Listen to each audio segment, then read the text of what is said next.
വാസവൻ മന്ത്രി കൂടി നമുക്കൊപ്പം ടെലിഫോണിൽ ചേരുന്നുണ്ട്. മിനിസ്റ്ററെ, അങ്ങേക്ക് അറിയാൻ കഴിയുന്ന കാര്യങ്ങൾ എന്തൊക്കെയാണ്? മുണ്ടത്തിക്കൂട് പഞ്ചായത്തിൽ ഉണ്ടായിരുന്ന വെടിക്കെട്ടുപുരയ്ക്കാണ് തീ പിടിച്ചത്. വലിയ സ്ഫോടനങ്ങൾ ഉണ്ടായി. 5 പേരുടെ ബോഡി ഇപ്പോൾ തൃശൂർ മെഡിക്കൽ കോളേജിൽ എത്തിയിട്ടുണ്ട്. ഏതാണ്ട് ഗുരുതരമായി പരിക്കേറ്റ 17 പേരെ എത്തിച്ചിട്ടുണ്ട്. കൂടുതൽ പരിക്കേറ്റവരുമുണ്ട്. ഇനിയും ആളുകളെ ഐഡന്റിഫൈ ചെയ്യാനുമുണ്ട്. ബാക്കി വിവരങ്ങൾ ഞങ്ങൾ അവിടെ ചെന്നിട്ട് പറഞ്ഞു. ഞങ്ങളിപ്പോൾ സംഭവ സ്ഥലത്തേക്ക് പോയിക്കൊണ്ടിരിക്കുകയാണ്.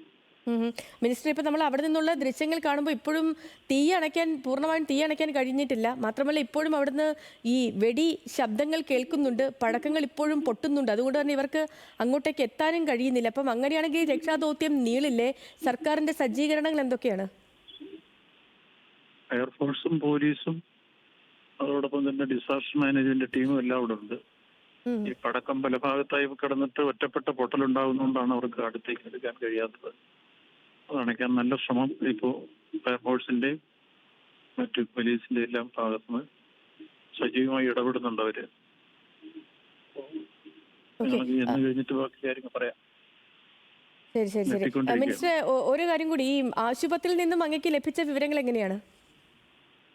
ആശുപത്രിയിൽ ഇപ്പം മെഡിക്കൽ കോളേജിൽ 5 ബോഡി എത്തിക്കഴിഞ്ഞിട്ടുണ്ട്. അതോടൊപ്പം ചില പാർട്സും എത്തിയിട്ടുണ്ട് മനുഷ്യ ശരീരത്തിന്റെ. അത് ഐഡന്റിഫൈ ചെയ്യാൻ കഴിഞ്ഞിട്ടില്ല. അത് മൊബൈൽ മോഡസിൽ കൊണ്ടുവന്ന് അതിലൊക്കെ ഇട്ട് ഐഡന്റിഫൈ ചെയ്യാനുള്ള ശ്രമം പൊതുജനങ്ങളെ കൂടെ കൂട്ടി ആശുപത്രി അധികൃതർ നടത്തിക്കൊണ്ടിരിക്കുകയാണ്. അതോടൊപ്പം ഗുരുതരമായി പരിക്കേറ്റ് വന്നവർക്ക് ബേൺസ് ICU ഉണ്ടാക്കി ഏറ്റവും നല്ല ചികിത്സ ഉറപ്പാക്കാൻ ആവശ്യമായ ക്രമീകരണങ്ങൾ ഇതിനോടകം അവർ ചെയ്തു കഴിഞ്ഞിട്ടുണ്ട് എന്നാണ്. ശരി മിനിസ്റ്ററെ. അപ്പം മന്ത്രി VN വാസവൻ അദ്ദേഹം അങ്ങോട്ടേക്ക് പൊയ്ക്കൊണ്ടിരിക്കുകയാണ്, ആശുപത്രിയിലേക്ക് പൊയ്ക്കൊണ്ടിരിക്കുകയാണ്.